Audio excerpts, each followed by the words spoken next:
All right, so, listeners, imagine this. Okay. It's the Arctic, freezing cold, vast stretches of ice, Right. and all of a sudden, Russian warplanes appear, just buzzing around like they own the place. Mm, Now, naturally, that gets the attention of both the U.S. and Canada, of course. and fighter jets scramble to intercept. Wow.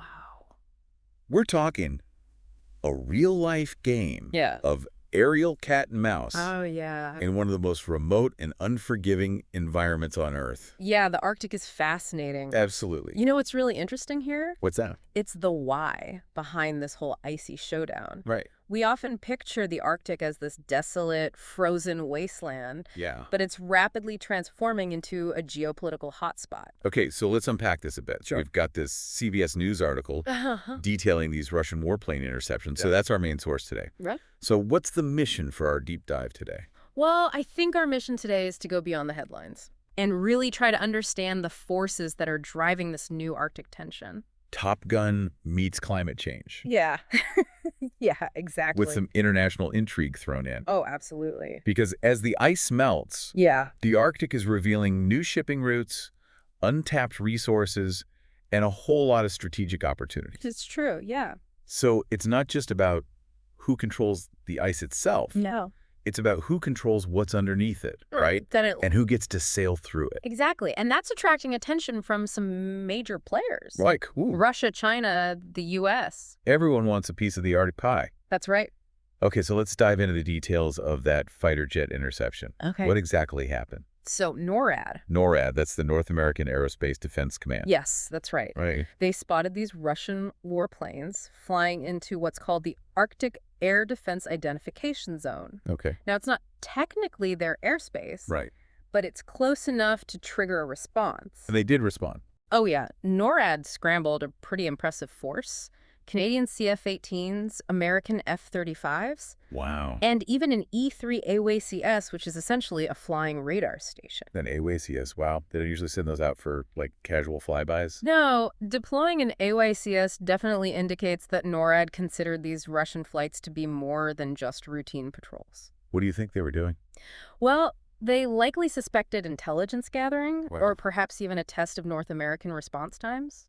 Oh, interesting. And this wasn't an isolated incident either. Really? Similar intercepts happened just weeks before near Alaska. Hmm. So we're seeing a clear pattern of Russian activity in the region. So this isn't just a one-off show of force, I don't think so. but a deliberate strategy. It seems like it. You know, this makes me think back to something you said earlier Okay. about Russia seeing the Arctic as part of its national security and economic future. Huh? That sounds pretty serious. It is. I mean, how serious are we talking? Russia has been very vocal about their Arctic ambitions. And, you know, their actions speak even louder than their words. Like what? Well, the CBS article mentions that Putin just recently unveiled 2 new nuclear submarines. Nuclear submarine. Yes, specifically designed for Arctic operations. Wow. Add to that their development of hypersonic missiles, and you start to get a picture of their military buildup in the region. Okay, hold on. Hypersonic missiles. Yes. Those sound like something straight out of a sci-fi movie. I know, right? Break it down for me. What makes them so different from regular missiles? Well, hypersonic missiles travel at least 5 times the speed of sound, 5 times the speed of sound. at least Yeah. making them almost impossible to intercept with our current technology. Oh, wow. It's like, imagine trying to swat a fly with a baseball bat while blindfolded. That's the challenge these missiles present. That's a scary thought. Yeah. And they can also maneuver in flight, which adds another layer of unpredictability. Oh, great. This technology represents a serious escalation in military capability, and it has definitely put the U.S. and its allies on edge. Okay, so we've got Russia flexing its military muscle in the Arctic, complete with nuclear subs and super-fast missiles. It seems that way. So is this just about protecting their interests, or is it something more aggressive? Well, the article quotes Amanda Dory, who's a former acting U.S. Undersecretary of Defense. Yep. She is deeply concerned about the potential threat these capabilities pose. She suggests that this goes beyond just resource protection. Okay. It's about strategic positioning and the potential for military conflict. So are we talking about like a World War III scenario? Not necessarily imminent, but it's clear that Russia is willing to use its military might to assert dominance in the Arctic. So things are heating up in the Arctic, even as the ice melts. It seems so. But it's not just Russia making moves, is it? No. Didn't we have that whole strange episode a few years back with President Trump wanting to buy Greenland? Ah, yes, the Greenland saga. That's what I'm calling it now, the Greenland saga. Back in 2019, President Trump expressed a strong interest in purchasing Greenland from Denmark. It seemed like a bizarre idea at first. It did, but if you look at it from a purely strategic perspective, Yeah. it kind of starts to make sense. Okay, I'm intrigued. Why would Greenland be so valuable? Well, Greenland sits right in the middle of the Arctic, Yeah. giving whoever controls it a major advantage in terms of shipping routes, resources, and military positioning. Right. It's also home to Thule Air Base, Which is? the U.S.'s northernmost military base, which plays a crucial role in monitoring Russian activity in the region. So from a geopolitical chessboard perspective, Yeah. Greenland is a pretty big pawn. You could say that. No wonder Trump was interested. Right. But I'm guessing that didn't go over too well with the people actually living in Greenland. Not exactly. Check, Ab. Greenland's leaders and citizens made it very clear that their island was not for sale. Okay. They value their autonomy and have no interest in becoming part of the United States. Yeah, I can understand that. It created a bit of a diplomatic hiccup, to say the least. Okay, so no Arctic real estate deal for the U.S. Huh. Too bad? Yeah. It would have made for an interesting reality TV show. Oh, yeah. But jokes aside, Sure. this whole episode highlights just how strategically important Greenland is in this Arctic power struggle. Absolutely. While the purchase never happened, Uh-huh. it served as a wake-up call to other nations, Yeah. showcasing the intensifying competition for influence in the Arctic. Right. Russia's actions have certainly made other players, including the U.S., reevaluate their Arctic strategies. For sure. And that's where China comes in, even though they've been surprisingly quiet in our conversation so far. That's true. Right, we can't forget about China. Yeah. They may not have the same historical claim to the Arctic as Russia, Right. but they've been steadily making their presence known in recent years. They have. China might not have a coastline along the Arctic Circle, Right. but they've made it clear that they see themselves as a near-Arctic state That's right. with a vested interest in the region's future. Yes. Near-Arctic state, that's an interesting way to put it. It is, yeah. Almost like they're trying to politely elbow their way into the Arctic Club. Kind of, yeah. That's a clever way for China to assert its interests without directly challenging established Arctic nations. Yeah, it is. A subtle but significant move in this geopolitical game. Definitely. They've been actively investing in Arctic research, infrastructure, and even tourism. Right. It's clear they're playing the long game, Yeah. positioning themselves for a future where the Arctic becomes even more strategically and economically important. Absolutely. Okay, so we've got Russia flexing its military muscle, the U.S. trying to figure out its next step, Mm-hmm. and China quietly making its move. That's a good summary. This is getting interesting. It is, and it raises a crucial question. What's that? If we connect this to the bigger picture, what exactly are China's long-term goals in the Arctic? Mm. What are they hoping to gain, and how will their presence impact the already delicate balance of power in the region? These are all questions we'll be exploring Yes. as we continue our deep dive into Arctic tensions. That's right. So we've got Russia being pretty bold, the U.S. is trying to figure out their next move, and then China's over there, Right. quietly but strategically positioning themselves. Uh-huh. It's like watching a game of high-stakes poker Yeah. with the Arctic as the pot. It really is. And just like in poker, it's all about trying to understand your opponent's hands, Yeah. and anticipating their next move. Okay, so In China's case, Yeah. they're holding their cards pretty close to the vest, but their actions definitely speak volumes. let's delve into that. Okay. You mentioned that they released an official Arctic strategy back in 2018. Yeah. What can we learn from that about what they're trying to do? Well, their strategy outlines several key objectives. Okay. Things like securing access to resources like oil, gas, and minerals, establishing new shipping routes through the Arctic, and pursuing scientific research opportunities. That all sounds pretty benign, like Yeah. almost like they just want to be part of the Arctic Science Club. It does, but beneath that veneer of cooperation... There's a definite undercurrent of strategic calculation. Okay, so maybe they're not sending nuclear submarines up there No, yet. yet, but their military modernization, especially their naval expansion, that's been making headlines for a while now. It has. So is it possible that they're just kind of preparing for a future where the Arctic becomes a more contested space? It's certainly a possibility. Okay. They haven't openly militarized the Arctic like Russia has, Right. but their actions suggest that they are preparing for a range of scenarios. Can you give me an example? Sure. So, for instance, they've been investing a lot in icebreaker technology. Icebreakers. Yeah. It seems like A a rather, niche investment. yeah, niche investment. Yeah, that might seem that way. Okay. But icebreakers are a really crucial tool for navigating the Arctic. Right. China currently has 2 operational icebreakers and is building a third, even more powerful one. Hmm. Now, while these ships can be used for scientific research and exploration, Yeah. they can also clear paths for warships and submarines. Ah, so it's that dual-use technology, Exactly. giving them options, both civilian and military. Right. It's a classic don't show your hand too early strategy. So they're playing it smart, Yeah. developing capabilities that can be used for a variety of purposes, keeping their options open. Definitely. And it's not just icebreakers. Right. They've also been developing those advanced satellite systems, right? Yes, specifically designed for Arctic monitoring. So they have a clear view of what's going on in the region. Yeah, and they're strategically investing in infrastructure in Arctic countries, Like where? like Russia and Iceland, Okay. creating these economic and potentially strategic footholds. Okay, so China's playing this subtle but strategic game, making their presence felt without making any overtly aggressive moves. Yeah. But how are the other Arctic nations reacting to this? Well, it's kind of a mixed bag. Okay. Some Arctic nations, like Russia, see China as a potential partner for economic development and resource extraction. Yeah, makes sense. I mean, They're happy to accept Chinese investment and cooperate on infrastructure projects. right, and Russia and China have been getting pretty cozy lately, haven't they? Yeah, their relationship has definitely deepened in recent years.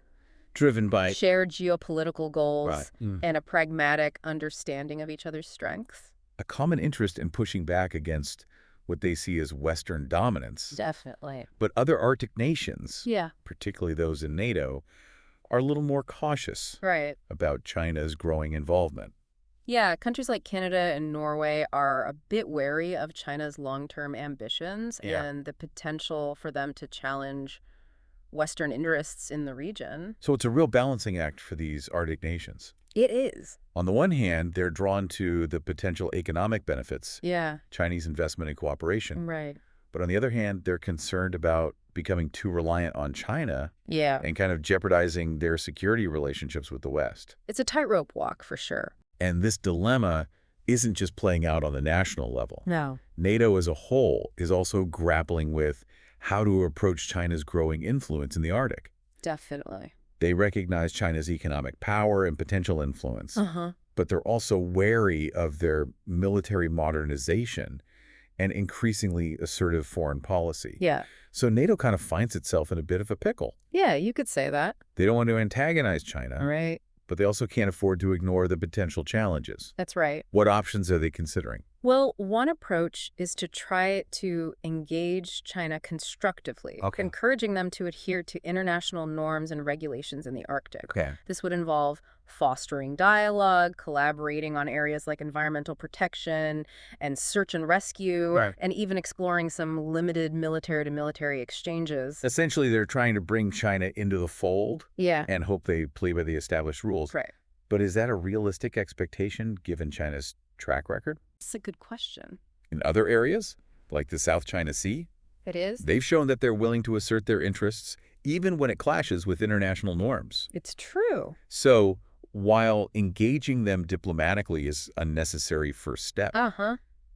NATO also recognizes that they need a plan B. They do. And what does plan B look like? Well, if engagement fails, NATO will likely adopt a more assertive posture. Okay. This could involve increasing their military presence in the Arctic, bolstering their defense capabilities, and working more closely with their Arctic partners to counter China's influence. So the classic carrot and stick. Yeah. Offer incentives for cooperation, Uh-huh. but also be prepared to push back if necessary. Right. But let's shift gears for a moment. Okay. We've been talking a lot about this geopolitical game that's being played out in the Arctic. Yeah. But we can't forget about the environmental piece of this puzzle. No, absolutely not. The Arctic is so incredibly vulnerable to climate change. Yeah. It's warming at twice the rate of the rest of the planet. That's right. The environmental stakes are incredibly high, and the escalating tensions in the Arctic are further complicating efforts to address this crisis. Can you elaborate on that a little? Sure. How are these geopolitical tensions hindering efforts to protect the Arctic environment?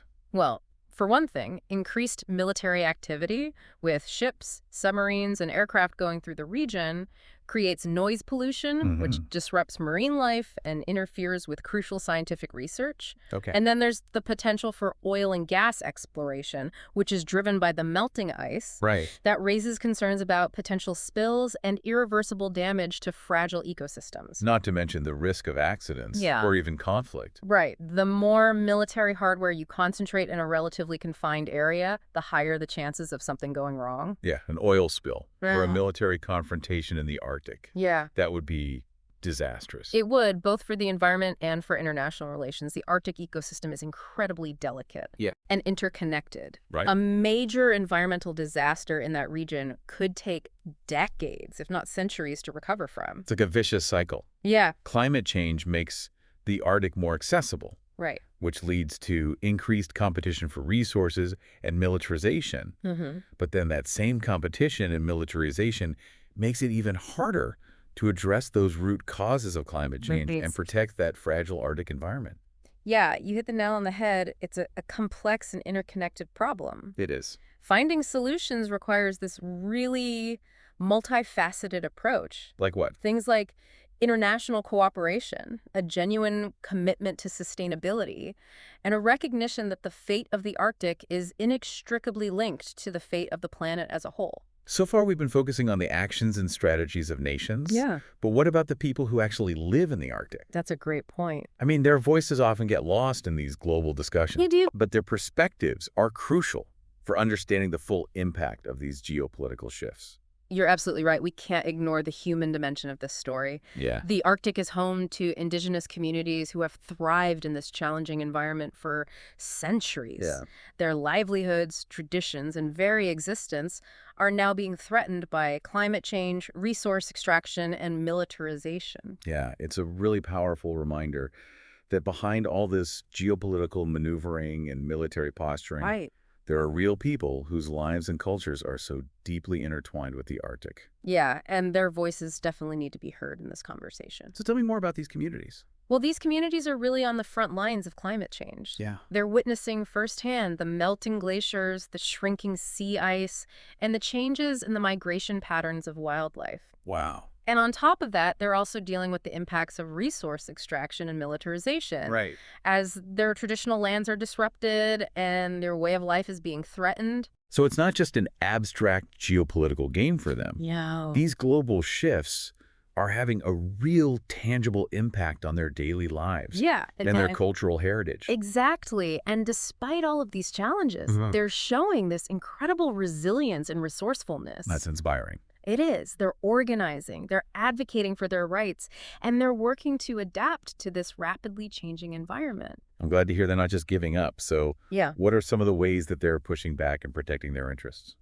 Well, they're really active in participating in these international forums like the Arctic Council, and they're pushing for policies that protect their traditional knowledge, Okay. their cultural heritage, and their right to self-determination. So they're really fighting to preserve their identity Ah. and their way of life. They are. It's a really powerful testament to the human spirit. Right. You know, finding ways to adapt and persevere, Yeah. even in the face of some really, really immense pressure. And it sounds like their message is starting to resonate beyond the Arctic Circle. It is. More and more people are starting to pay attention to their voices. Yeah, more and more people are starting to recognize that their knowledge and their perspectives are really essential Right. for finding those sustainable solutions that we need Yeah. for the Arctic and for the planet as a whole.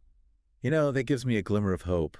It's not all doom and gloom. Yeah, there's definitely a growing awareness that we need to listen to those who are most affected by this Right. and find a path forward that really respects both the environment and the rights of indigenous people. So it's a complex challenge, but it sounds like it's not insurmountable. No, I agree. What do you think is the key to overcoming it? I think the key lies in finding that common ground, Okay. prioritizing the long-term health of the planet over those short-term gains, Right. and, recognizing that we're all interconnected. Absolutely. What happens in the Arctic affects us all. You're right, we can't just view the Arctic as this separate, faraway place. Yeah, What happens there has these ripple effects across the globe. that's true. But let me ask you this. Sure. We've been focusing on the negative impacts of climate change and these geopolitical tensions, but do you think there are any potential positives that could emerge from a more accessible Arctic?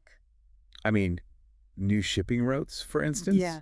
I mean, those could potentially boost global trade, right? That's a question that's sparking a lot of debate. I bet. Yes, the opening of new shipping routes through the Arctic could potentially shorten travel times Right. and reduce transportation costs, which could lead to some economic benefits. Okay. However, those potential gains come with some very significant environmental and geopolitical risks. Such as? Increased shipping traffic could really raise the risk of accidents, oil spills, and noise pollution, Right. all of which could have just absolutely devastating consequences for the Arctic ecosystem. And there's always the concern that those new routes could be exploited Right. for military purposes, further escalating tensions in the region. Exactly. So it's not this simple win-win scenario. No, definitely not. There are some really big trade-offs to consider here, Yeah. and the potential downsides are pretty serious. They are. But what about the economic potential of the Arctic itself? Yeah, we've been hearing about these vast reserves of oil, natural gas, and minerals. We have. Could tapping into those resources benefit Arctic nations and the global economy? The Arctic definitely holds significant reserves of natural resources, and the allure of exploiting those is strong. Yeah. But we really have to carefully weigh the potential economic benefits against the environmental and social costs. Right. Extracting those resources from the Arctic is complex, Yeah. and it's risky. Okay. It carries the potential for environmental damage, oil spills, and conflicts with indigenous communities. So it sounds like we're caught between a rock and a hard place. Yeah. On one hand, we have the economic potential of this more accessible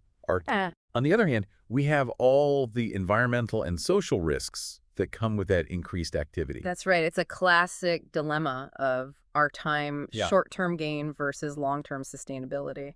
Right. And the choices we make today are going to determine the fate of the Arctic and its people for generations to come. Absolutely. So what do you think, what does the future hold for this icy frontier? I don't know. That's the million-dollar question. Yeah. The Arctic is at a crossroads, It is. and there's no easy answer. Okay. But I do believe that there's some reason for hope. Okay. We're seeing this growing global awareness of the challenges facing the Arctic, and this recognition that we need to find solutions that work for both people and the planet. Okay, that makes me feel a bit more optimistic. Right. It's not all doom and gloom, No. but I'm still left wondering, what can we as individuals do to make a difference in the Arctic? That's a great question. It all seems so big and Yeah. complex, almost beyond our control. It's easy to feel that way. But I really believe that everyone has a role to play in shaping a more sustainable and peaceful future for the Arctic. So what are some concrete steps we can take? Okay, well, first and foremost, educate yourself. Okay. Learn about the Arctic, its unique environment, its diverse cultures, and the challenges that it faces. Right. Knowledge is power. The more we know, yeah. the more effectively we can act. Right. Another really crucial step is to reduce our own carbon footprint. So, Climate change is the biggest threat to the Arctic. yeah. And every action we take to reduce our emissions, Yeah. no matter how small it may seem, it will help slow down that melting of the ice and mitigate the impact of climate change. So walk the talk. Yeah, exactly. Don't just talk about saving the Arctic. Right. Actually make changes in your own life to reduce your impact. Right. Okay, what else can we do? Support organizations that are working to protect the Arctic environment and the rights of indigenous communities. Okay. There are so many amazing groups out there doing incredible work. Yeah. And your support can really, really make a difference. So put our money where our mouth is. Yeah, exactly. Support the groups that are actually on the ground making a difference. Right, and don't underestimate the power of your voice. Mm-hmm. Write to your elected officials, Okay. support policies that promote sustainability, and speak out against actions that threaten the Arctic environment and its people. So speak up. Speak out. Make our voices heard. Yeah, even though the Arctic may seem far away, Right. our actions and our choices here at home can really have that ripple effect. You got it. And, if you're feeling adventurous Okay. and want to experience the Arctic firsthand, Yeah. consider participating in a citizen science expedition. Oh, interesting. There are organizations out there that offer these really cool trips where you can help assist researchers with data collection, wildlife monitoring, or even cleanup efforts. So basically become a citizen scientist and contribute to real research while experiencing the Arctic's breathtaking beauty. Exactly, but, maybe you're not the science type, but you still want to experience the Arctic and support its communities. Well, choose responsible tourism operators that prioritize sustainability and work closely with indigenous communities. Got it. There are companies out there that offer these really authentic cultural experiences that actually benefit the local economy and help to preserve traditional ways of life. So be a conscious traveler. Yeah. Choose tours that give back to the communities and protect the environment. Exactly. Your tourism dollars can actually make a positive impact. Yeah, and even if you can't physically travel to the Arctic, you could still support indigenous artists and artisans. That's right. By purchasing their crafts and artwork. Absolutely. Oh, and don't forget about the power of social media. Right. Sharing those articles, those videos, those stories about the Arctic can really help to educate others. Yeah. And spark some important conversations about protecting this region. So use our online platform for good. Yeah. Spread the word about the Arctic and the challenges that it's facing. It all adds up. It really does. Every action we take, every choice we make, it ripples outwards. It does. By raising awareness, supporting sustainable practices, Right. and advocating for responsible policies, Yeah. we can all contribute to a brighter future for the Arctic, for the planet as a whole. Absolutely. I love that. Me too. It's a reminder that we're all interconnected. Yeah. The Arctic may seem like this faraway place, but what happens there really does affect us all. It does. And our actions, no matter how small they may seem, they can make a difference. I agree. That's a perfect way to sum it up. Yeah. Stay curious, stay engaged, and most importantly, stay hopeful. I like that. The Arctic is a region that's worth fighting for. Absolutely. And together, we can help ensure that its future is one of sustainability and resilience. Well, thank you so much for joining me on this Arctic journey today. It was my pleasure. It's been a real eye-opening experience. Good. And to our listeners, remember, the Arctic's future is in our hands. Let's choose wisely.